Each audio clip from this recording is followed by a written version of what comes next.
We made it to spring sports. We made it to lacrosse season. We've made it to baseball and softball, even though there haven't been a lot of games this week because the weather's been a little foul. Today, there was literally 4 or 5 dozen games on the slate, and a lot of them are getting underway right now as we speak, a whole ton of lacrosse and baseball and softball games, and it feels like we're finally somewhat back in the cycle of what we were more than back in before the pandemic. But it finally is to that point. I think we're there. Although we're still going to have wrestling season this year, so I don't know. Who knows? Well, we've got a great program for you, and Phil always lines things up. You can check out InsideHighSchoolSports.com, the top 10, as well as the weekly awards. Our SummitCars.com spotlight interview, as we kick things off, we're going to talk to Tom Warner, Skaneateles baseball coach. Last time we had high school baseball in Central New York, let's think about it. The Skaneateles Lakers had just won the Section 3 Class B championship after an epic 14-inning duel with West Hill. That was in 2019. Nearly 2 years later, the Lakers are finally ready to start again, hoping to fitting 16 games here over the course of the next 5 weeks, and doing so with a brand-new lineup, with few players still left, obviously, from that 2019 team. So we're going to talk to Coach Tom Warner from Skaneateles. We'll get into it and get some baseball action going here on the Inside High School Sports Show.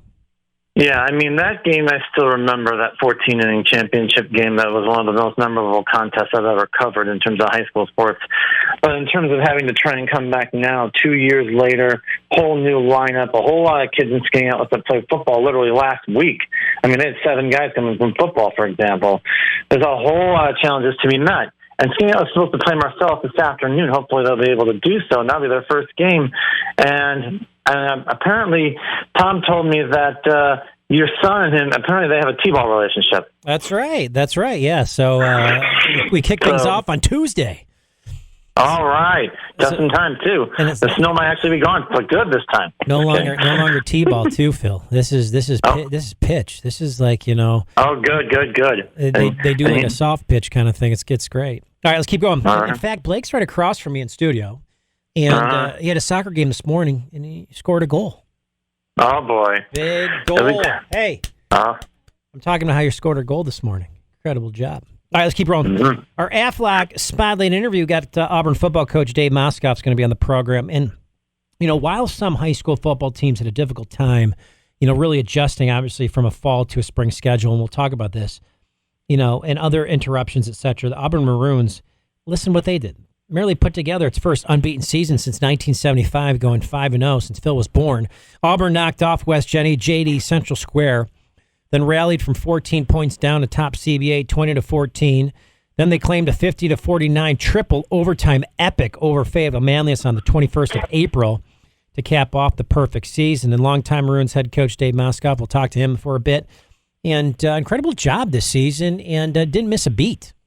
I'll tell you this about Auburn. They kind of hinted at this in the 2019 season when they made a comeback from a 32-point deficit against Indian River in the sectional semifinals before Carthage beat them in the title game on the way to the state final themselves. So they were coming into the season feeling pretty good but the way they did it, coming from behind, and then outlasting FM in that triple OT game with a potent attack led by a senior quarterback. We'll talk about him as well. I mean, Auburn, it's probably the most special season they had since that famous state championship run 15 years ago. It's been 15 years since that happened. But Dave Moskov will coach that team, and memorable season this year as well for the Maroons. All right, then we're going to finish things up. We're going to talk to Joe Tesori from the PGA of America's Central New York division, then junior golf division, are brought to you by Tuscarora Country Club.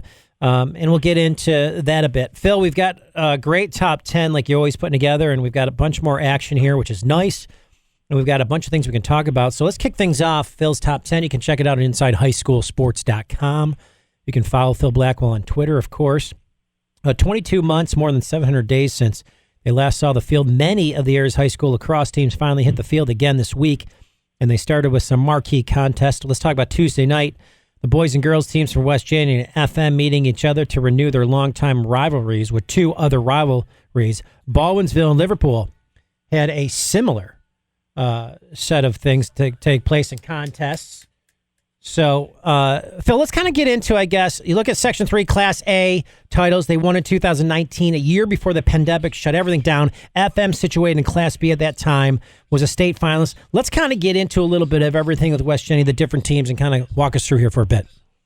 Well, I wanted to mention the fact that West Genesee, I mentioned in the top 10 of a little bit of the thing that Drew White actually took over as head coach a couple of years ago at West Genesee and had a very good season and did a very good job. In fact, West Genesee on Tuesday on the girls' side defeated FM 12-3 and then came from behind late to beat a very game Liverpool team on Thursday night. But as for the FM boys, they beat West Genesee 18-7 on Tuesday night. It was an extremely impressive performance that included, among other things, one of two FM goalies, Matt Lacombe, scoring a goal on an end-to-end rush. He did that in the third quarter. It was pretty amazing. Of course, everyone got fired up about that. And then FM went on to defeat CNS Thursday in what was the debut for CNS's new coach, who was a longtime assistant to Chuck Wilbur. So Nick Gatto, by the way, is the new coach at CNS. And they held up really well. And FM's going to be playing Baldwinsville next week, and that should be one of the better games of the early season. In fact, with these league teams, they're going to be facing each other 3 times during the year. So the first meetings, you might have lopsided results, but it could be very different by the time they play at season's end. All right, let's keep rolling. Let's show you how good the state is in boys lacrosse. So Thursday alone, there's Baldwinsville against reigning section seed champion JD, not to mention CBA against Casanova. Arch rivals Skaneateles and Marcellus meeting up along with Syracuse City against Tully. Then reigning state Class D champion Lafayette meets West Hill on Friday, yesterday. And rivalry games, obviously today, JD, CBA, Lafayette, and Tully, and Liverpool and CNS. So there's a new coach at Skaneateles. Well, let's talk about that quick, but then I want to talk about, I know, Skaneateles. Well, let me just mention anyway. So Skaneateles has a new coach, Seth Benjamin, takes over for the retired Ron Doctor. Is Seth Bob Benjamin, who coached a long time at Skaneateles, the Benjamin family? I'm taking that's his son. Oh, yeah. You would think they would keep it in-house. And Skaneateles ended up winning the opening game 9-6 over Marcellus. And these are guys that were playing football literally a week earlier, guys like Grayson Brunell, the leading rusher on the 3-0 Skaneateles football team. Then he goes out and scores 2 or 3 goals against Marcellus like a week later. So pretty impressive. CBA knocks off Casanova 15-4 in that Beeville JD game. The Bees, who'd beaten Liverpool earlier in the week, beat JD 11-6. Pretty impressive against a JD team that's usually very potent. And now CBA and JD are going to face each other, I think, today. I think that's one of the many, many different games going on, including rivals CNS and Liverpool. And by the way, also Lafayette, which you might want to mention too. The state champions, Lafayette, were the state Class C champions the last time they played. They debuted yesterday and defeated West Hill 14-10. Pretty impressive, given that West Hill won a couple of nights earlier as well. So Lafayette's off to a strong start. Well, and something you pointed out, which is outstanding. Think about this. CNS, looking to revive its LAX program here, has Nick Gatto at the helm, and one of his volunteer assistants is none other than Chuck Wilbur, who had multiple national titles, won as a head coach at OCC. Because Nick was an assistant at OCC for 10 years under Wilbur, so they had that connection in the past, and that's where he learned much of his craft as a coach. And I think they did pretty well, given it was the first time out on Thursday against a much more established FM team. So, but I think, and they play Liverpool this afternoon. That'll be always the measure. When CNS and Liverpool face each other, it's always intense. So it'll be interesting to see what happens this afternoon. The first girls lacrosse games of the season, obviously thriller Monday, where Clinton beat Syracuse 18-7. That led full week of action with which includes 2 reigning sectional champions, Baldwinsville and JD. The dueling that happened Thursday night at CNS under their new head coach, Amanda Michio, met FM, and Fulton debuts Dan Bartlett as their head coach against Mexico. Let's talk about those, Phil. Then I want to talk about later in the week and obviously today. Fulton seems to be just fine. They beat Mexico 22-2 on Thursday, so that was pretty impressive. In terms of Beeville and JD, a good matchup there to start, but it was JD's opener, and Beeville had won 2 nights earlier against Liverpool.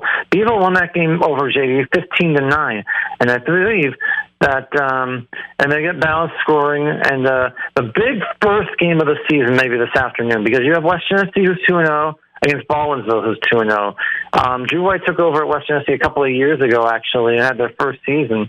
And the Wildcats have a pretty good defensive side, and they had that come from behind win over Liverpool on Thursday, but Beeville's a big test for them. Curious to see what happens between CBA and FM this afternoon as well, because CBA has split their first two games. West Hill beat them back on Tuesday, and the Warriors are off to a pretty strong start themselves. And FM lost their first two games. CNS, by the way, very impressive on Thursday night. 18-12 over FM at FM. They have some players that were left over from a couple of years ago, players like Molly Malkinoff and Brooke Malkinoff, who combined for 7 goals, and Frankie Zatora, who had 5 goals and 3 assists. So CNS might be a team with a little more continuity than some of the other large school teams because they had players who started as sophomores 2 years ago.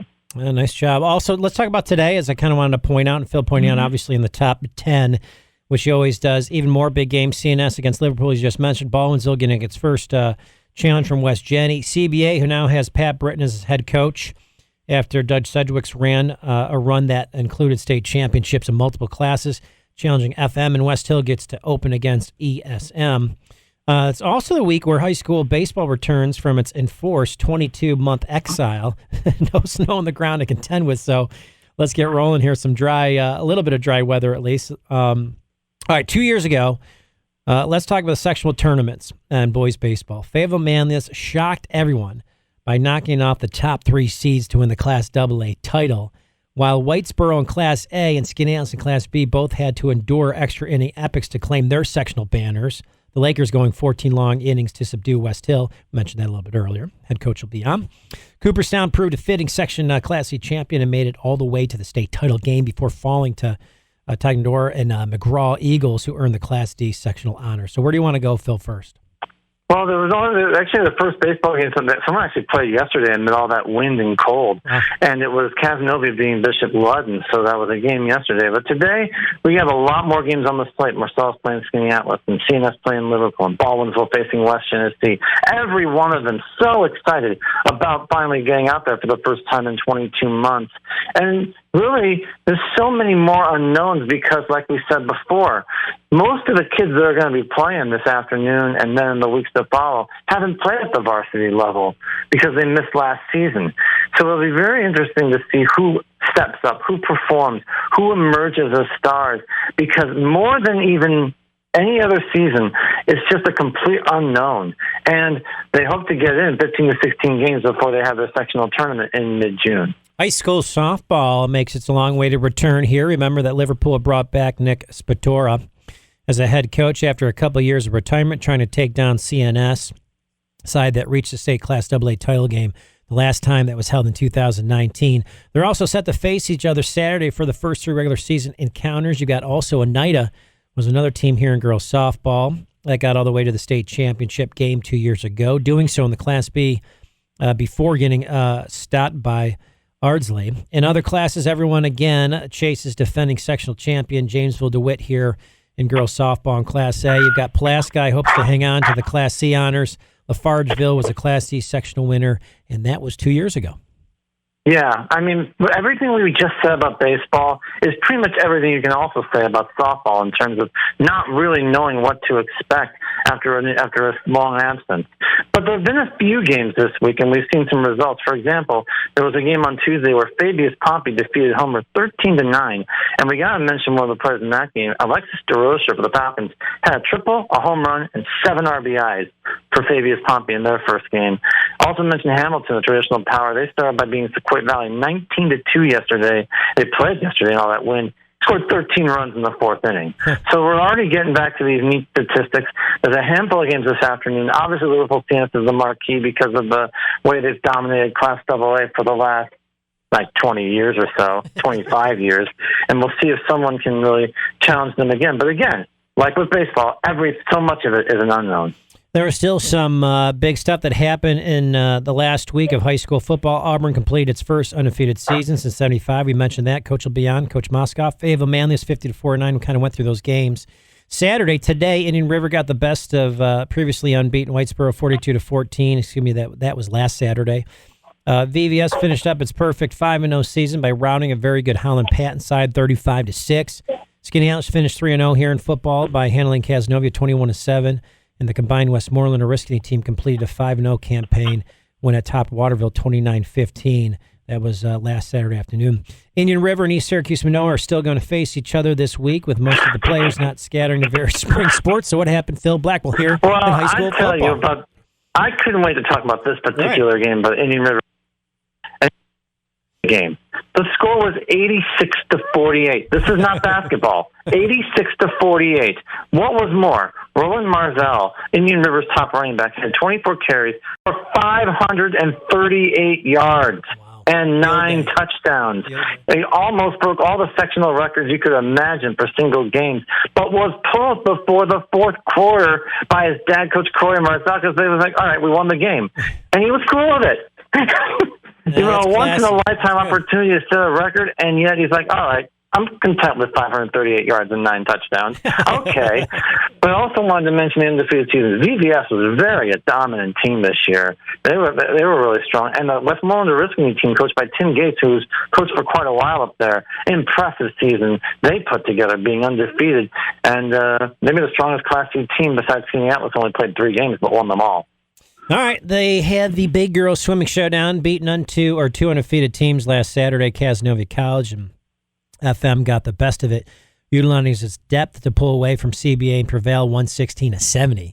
By then, the season, no one achieved a greater honor than Skaneateles' Hannah Spaulding, who ended up with the fastest time in the States in the 50-yard freestyle.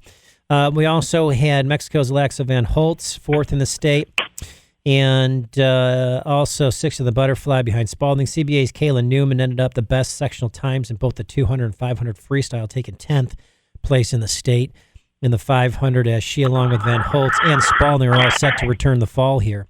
So very, very strong accomplishments and terrific times. And what they did ultimately was that they took some of these times and took some of these things, and they put together what amounted to a virtual Section 3 championship, where the teams competed at their home facilities, then sent those times in to compare against one another. FM ended up being the dominant team in Class A. They had 505 points.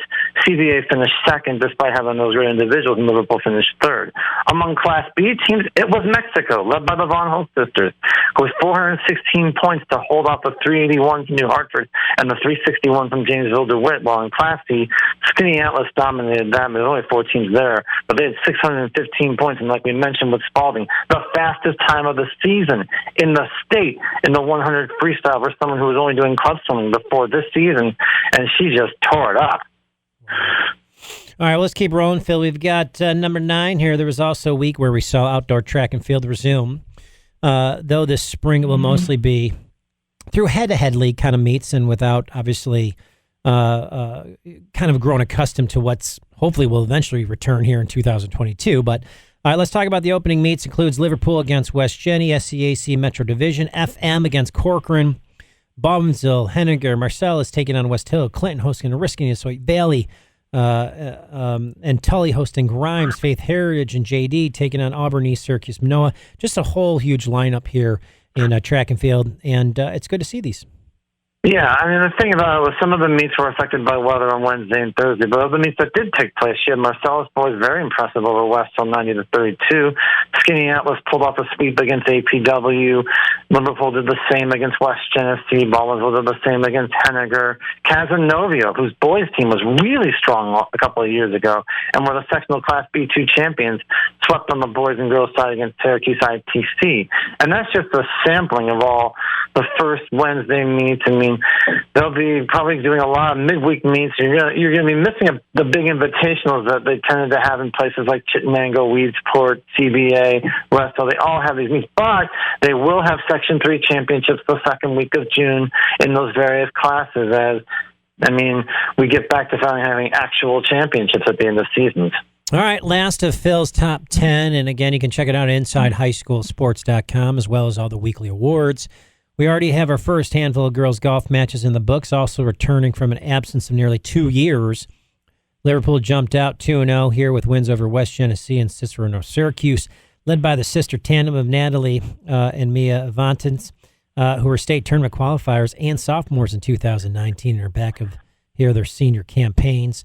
In recent years, the SCAC Metro Division teams chased FM, who remain the league favorites. There should be a wide-open SCAC Empire race, though Auburn and JD set the pace there. Marcellus and West Hill have notched early OHSL victories, and they'll again held an OHSL tournament at Woodcrest before a sectional championship at Cannon Valley near Oneida on June 8th here in Gulf. Well, I mentioned also what the SCAC Empire Division teams are doing, JD, ESM, Auburn, Central Square, ES, and Fulton, is that they're having their joint meets all together, Oswego as well. They do their matches all at different home courses, like 6 or 7 matches. All the teams gather together, and they have their meet. And the first one they had on Thursday was won by JD by 6 shots over ESM Blue, but they'll have several more. FM didn't debut until yesterday. They played on a limited course at Green Lakes, and they beat Liverpool 119-124. Again, the Hornets with their deep lineup are going to be a favored team. But you're going to see a lot more matches next week as everyone really gets going. And some of the boys' teams that didn't compete in the fall at some of the smaller schools will also be getting going as well. So it's busy. All right, OurSummerCars.com. Spotlight interview coming up here in a second. Tom Warner, and we're talking Skaneateles baseball in a few minutes. Phil Blackwell, have a great rest of your Saturday. Great to have you on the program. Thanks for doing all this that you do. This is the Aflac Insurance Inside High School Sports Show, brought to you by SummitCars.com. Talking some Skaneateles sports. What's up, Tom? How are you? Hey, how you doing? I'm good. Yourself? Good. Well, you're back to the diamond, so how's everybody feeling? Excited. Not really sure what to expect today. We got a game in a few hours here. So, we'll see, I guess. So, you're back at it. You're going to kind of see how things go. I mean, how are the kids feeling? I mean, after a couple of years here, everyone's got to be excited. Yeah, kids are definitely excited. It's been one good thing about this year. We haven't had to go in the gym too much. We had a really good March. Most of April. This past week has been, we've been dealing with some weather issues. But, I woke up with snow on the ground. I'm out here in Marcellus, and, I woke up and see white stuff on the ground. I'm hoping the sun came out. So it looks like we'll get the game in today, though. Lucky Mustang country. That's a big-time area you're in. You know that. Yeah. Oh, yeah. Weather happens, I guess. Let's talk about in fact, I'm going to take a step back here because I played for Bucky Winters, who the field's named after. And what a coach Bucky was. I don't know if you had a chance. Did you ever have a chance to meet Coach Winters back in the day? I never met him. I've been here for 15 years now. I never was able to meet him. I know his name's on the scoreboard, and I know a lot of people have good things to say about him, though. That's right. Great guy. All right, let's talk about, the 14-inning sectional final, the drama. People still bring that up? People still talk about that with you? They do, but most of the time they're just talking to myself. Right. It feels like it was about 10 years ago at this point, but it was still exciting. So it was still nice to get that win. And like I said, coming into this season, basically a whole new cast of guys, and I really don't know what to expect today. So you look at some of the former guys, like I think Greg Scherer, some of these guys a couple of years ago. What are some of the guys up to in that team a few years ago, and who's still remaining? We had 3 freshmen on that team. 2 of them had some pretty good playing time. They're back; they're juniors now. And then other than that, we have kids on the varsity roster that last time they played was they were on a modified team. So. Yeah. But Craig's doing well. Craig's in Albany right now. He's doing well. He's one of the weekend pitchers. So he's doing well, yeah. All right, talk about, this season, guys staying sharp, getting in shape, what you've done, to prepare for at least this, and how much you've been able to prepare. What have you been doing? What have you been doing with the kids, drills? Kind of go through your workouts. Most of what we've been doing, we've been taking advantage of being able to be outside. So, through the tryout process and, practices, we've been getting guys on the mound. We've been getting game situations as much as possible because it's been, except for a few games last summer, we were able to get in. We've been, just trying to get as much game-like opportunities as possible. You look at starting practices, and obviously football's going. You got 7 players are still finishing up their football season late in April. That have any sort of effect or any issue with getting these guys ready? Well, it does. As far as it's the season's so condensed this year. They had a game 3 or 4 days into when our season officially started. So a couple guys are struggling with practice eligibility, so they'd be out today. A couple guys they got some bumps and bruises. So it did affect not just at a smaller school like Skaneateles, not just us, but other schools as well. We're all in the same boat. So Skaneateles is a great school, a great community. I got a lot of good friends over there. Obviously, a certain amount of drama around the football program. Has any of that carried over to you? And have you been asked or voiced any of your opinions on anything that happened with the football team? I know what's going on. I've been staying clear of that, as much as I can. Yeah, so smart man. Will we see Coach back again, or will we not see a new coach? You have any idea? No one has any idea right now. Let's keep rolling. As of now, who's going to step up? Who are your pitchers? Give me some names. Give me some big names of what we're going to see this season. Well, we have James Musso. He was a freshman on the sectional championship team. He was the quarterback for the football team as well. He'll be back. We have, like I said, we have a young team, mostly sophomores, juniors. We do have a senior pitching today, starting for us today, who last time he played was a JV player. So, this is his first, actually his second varsity start. I brought him up for one game, but not a lot of experience on this year's team. Talking Skaneateles baseball, you look at games against West Hill. You've got May 11th and May 19th. Not that I want to push ahead or anything, but those have got to be exciting contests for you coming up. Oh, anytime we can play them. Coach Clam, he's one of the best coaches in the area. It's always fun to play against him, and so it's always good to see him and see what he's up to. Is it, I don't know, logical to temper, I guess, expectations for every baseball team when most of the players haven't seen much action in the varsity level? No, that's why I say I'm excited, and I just it's kind of like we're gonna get the uniforms on and go out and play and see what happens.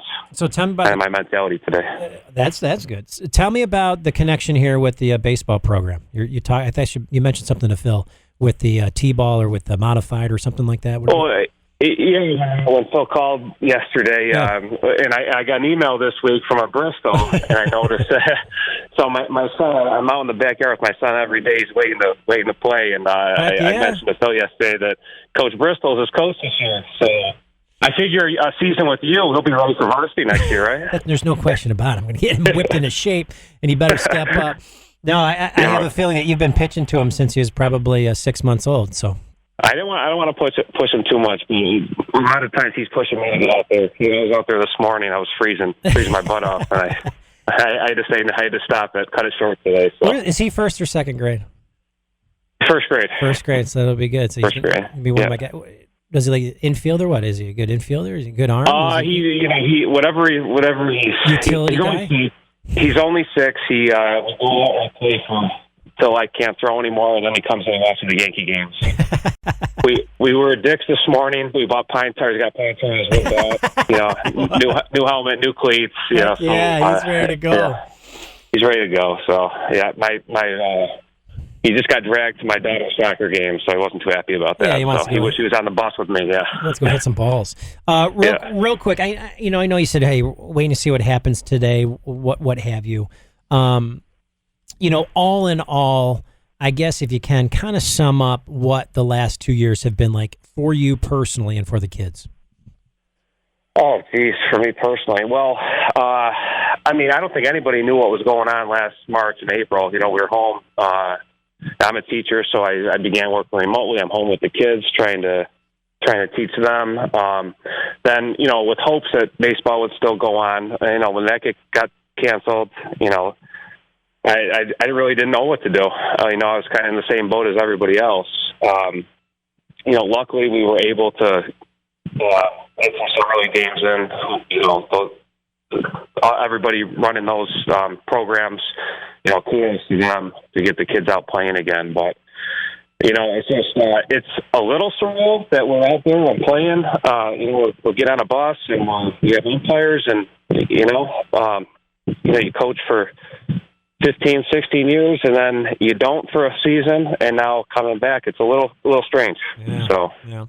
Well, great, obviously, to connect with you. I'll see you at the first game here on Tuesday, and then good luck against the Mustangs, and thanks for coming on the program. All right, thanks a lot. All right, thanks, Coach. Coach Warner here on the program. Be right back. ESPN Radio 97.7, 100.1. This is the Aflac Insurance Inside High School Sports Show, brought to you by SummitCars.com. All right, talking Auburn football, our Aflac Insurance Spotlight interview. Coach Moskov, what's up, Dave? Not much. How you doing today? I'm good. How you been?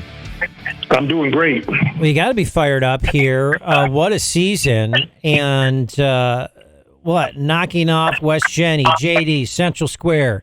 Rallied from 14 down to CBA 2014. Claimed a 50-49 triple overtime epic over FM. You got the boys rolling. Wow, you put it like that, it sounds pretty good. Feels good, doesn't it? So talk about the season. Absolutely. Talk about the kiddos. Talk about the season. Get right through it. I tell you, the season really was about the past year that we've been through and this crazy shutdown. What these kids went through during the past year was just unbelievable because they never knew if they were going to play or not. And they just kept showing up, and we were under tremendous restrictions throughout the off season. And sometimes we'd be at Swagler's gym, we'd be at KC Park, we'd be in a parking lot, we'd be sometimes back in our gym at the high school, then we'd be kicked out again, then we'd go back to a parking lot or a hill. And it was just like that all year, and the kids kept showing up, and the reality is they never knew if they were going to play. They just kept doing the right thing. You know, not to try to compare it all to the remarkable 2006 state championship run, but this season, I'm guessing, as you kind of mentioned, with all the ups and downs and all this kind of stuff, had to have been as satisfying given all the delays and obstacles. Absolutely. I think that's a very fair comparison. I think the big difference is the 06 team, they were intertwined with the community. Everything they did, the community read about it. Stadiums were packed. Wherever they went, restaurants opened their doors. We had a New York State record in attendance at the Dome. And these kids, they did everything in anonymity. No one knew what they were doing. No one knew who they were. They just kept doing their thing quietly over the past year. And, when we won the game up at FM, and it was just us, a few smiling parents along the fence line. It was just us in the end zone, a little light snow falling. It was surreal, but it was just us standing in the end zone together like we'd been all season, off season as well. So talk about the 32-point comeback, the 2019 sectional semi to beat Indian River 61-59. Go through that game for us. Yeah, and I don't know what it is about our squad. Our kids are just tough. I thank the community. I thank the town we live in, and because they produce some very, very tough kids. And it's nice to say that, but it's a lot nicer where you can point to numerous examples over numerous seasons where our kids just don't give up. They keep battling back. And that comeback was just about, I think, a mentality our kids, we try to foster. We saw it this off season, is you just got to take things one day at a time, one situation at a time. You can't overreach in what you think about things or how you do things. You've got to prepare for the moment and take care of that moment. So even though we were in such a hole up there at Indian River, it was like back in 06 when we came back and scored 26 points in 7 minutes to beat Henniger. It was just a matter of let's take it one play at a time, and then we get that shine. You get that shine where you just see things, kids see beyond everything, and they become bigger than the moment, and it just takes over. And at that point, you go, man, these kids aren't going to get beat. You can't stop them. Yeah. When you knew you wouldn't have a season in the fall, what were the keys to keeping the players sharp, focused, keeping everybody together until March here? I think that whole thing was a matter of what we do every off season is that we just don't stop. It becomes a way of life. How you prepare. If you are weight training, conditioning, whatever you are committed to at school, your job, whatever it is, you don't stop. And no matter what obstacles come, you just don't stop. And that's something we try and ingrain with our kids. And it's easy to do on simple scenarios, and then you get tested in scenarios like what we went through this past off season. But I think it's a matter of just getting a mindset of take care of your business at hand no matter what's going on. Talking Auburn football, Coach, you look at the heart of the team. You've got a great quarterback, Trey Cherney Jr. Compare him to some of the guys in the past. Tell me about him as a quarterback and what makes him special. Troy took over about halfway through his sophomore year. We saw that he just had some real skills, and he moved in. In terms of the time I've been here, no quarterback has won more football games than Troy. And what a lot of people don't know is that he played the entire season with a broken foot. He broke it about halfway through the West Genesee game. He had it looked at by the doctor. It's broken. It's going to be up to you. You're not going to damage it more, but you're going to play the whole season in pain. and him and his family decided they were going to continue to play.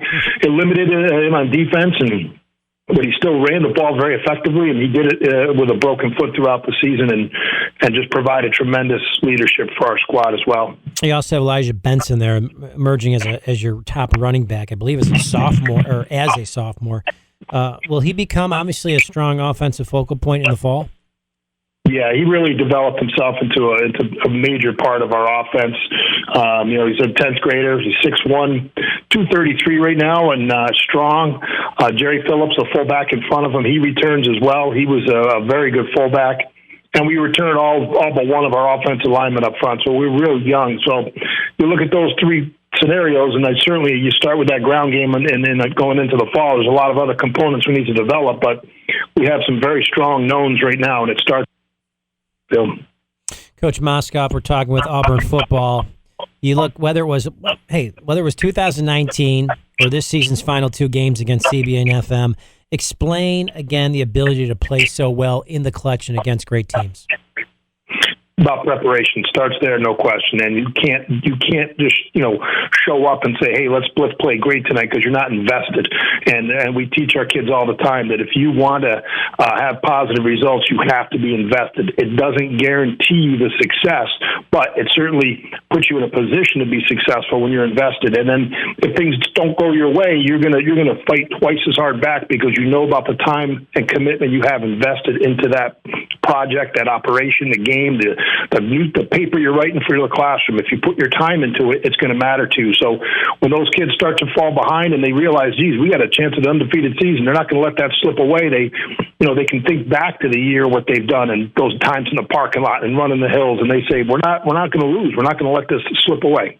You also had Amelia Martelota, I believe, 8 extra points, drew a fair amount of attention, obviously. How important was it to not just have her on the team, but make a major contribution? That was fantastic. And, we look at Amelia like any other player. One of our strengths of our team is that we have every single neighborhood, every single part of our town is represented. You look at our locker room, it is a absolute snapshot of this entire community. And and then when Amelia came in, she was just another football player, and then she started to contribute like she did, and it became a real exciting backdrop. 6 for 6 against the Central Square game, and that was just great for our squad to be able to go out, score, finish it with a PAT. And watching Amelia do it, 130 years of Auburn football, and she certainly made a mark for herself. Is this the most buzz the program has enjoyed in 15 years or so? Same as it's still in Class AA, not in Class A? It's been, playing in Class A has been nice because we're playing against schools our own size. And that was, for years we were up in AA, and we were literally the second smallest AA school in New York State. And then, we had up years and we had down years. If you lacked depth one year, you were gonna struggle that year, no question, going against schools that were, triple our size. So being an A-ball has been nice because every school we play is our size.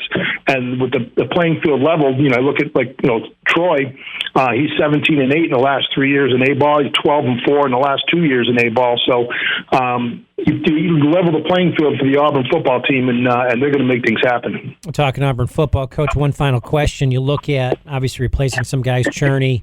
After that, what needs to happen? What do you feel like the team needs here to have a great fall season? First of all, we're right back in the weight room. We have one more week. We always give the kids 2 weeks off to rest and recover. We'll be back in the weight room a week from Monday. And we got to regroup quickly. The fall's going to come around pretty quickly. We got to bring up some young kids from the JV. A kid like Troy, I don't think you replace him. Connor Mahunik, another senior, a couple other seniors that are just really dynamic kids. We didn't have a lot of them. We do have a lot of kids returning, which is nice. But these kids got to understand that this is the process, and we try and encourage the kids to embrace the process as something we build our program around, and that this group of seniors moves on. Everyone else has got to embrace that process and start it all over again in another week, back to the weight room, back to training, making sure your grades are taken care of, be responsible in the community. All these pieces add up and build a successful team. So we're going to be right back at it in another week. Great discipline and great program. Thanks, Coach, for coming on the program. We appreciate it. Thanks so much. Enjoy the rest of your day. You too. Auburn football. We're right back. ESPN Radio 97.7, 100.1. This is the Aflac Insurance Inside High School Sports Show, brought to you by SummitCars.com. All right, here we are back on the program. Thanks for hanging out with us. Terrific show we had for you. And real quick, you can check out Phil Blackwell's top 10 at InsideHighSchoolSports.com. You can also check out all of his weekly awards that are also always at InsideHighSchoolSports.com. As Phil produces all the content on the program, does an incredible job. Special thanks here to our producer, Jordan, who always does a terrific job as well. We had our SummitCars.com spotlight interview. Skaneateles baseball coach Tom Warner just on the program. And as we mentioned before, the last time we had high school baseball here in Central New York, the Lakers had just won the Section Class B championship, and they had that epic 14-inning duel with West Hill in 2019. A great lineup and just terrific athletes. A young roster, as Coach pointed out. Then, of course, we just talked to Coach Dave Moskov, Auburn football. And that team, 5-0, and knocked off West Jenny, JD, Central Square. That huge victory where they rallied from 14 down to top CBA 20-14. Then they claimed that 50-49 triple overtime epic over FM. And it was great to have Coach Moskov on the program to go through the team, talk about the kids, as well as his terrific quarterback and Troy Cherney, and the rest of his team, Elijah Benson, who's going to be a standout here, sophomore. Coming through that junior now season of a running back, so we'll see a lot from him. And some great contribution from Amelia Bartolota, as we mentioned that, with her kicking ability and extra points. So just all around a great program. Phil obviously producing the top 10, went through lacrosse, went through baseball, got through some softball. Everything underway, sports finally rolling here. It's nice to see the kids out and playing and enjoying themselves, as well as being able to have the guest here on the Aflac Insurance Inside High School Sports Show, and going through these different teams and covering these different contests. So a lot of great stuff is taking place. So next week, a whole array of interviews and more to come. So stick with us. Check it again out, InsideHighSchoolSports.com, and we'll have some good stuff next week as well. So thanks for hanging out with us. Have a great Saturday. And for Blake, who scored a goal today, my son, for Jordan, our producer, Mike Bristol, we'll see you next week. This is ESPN Radio 97.7 and 100.1.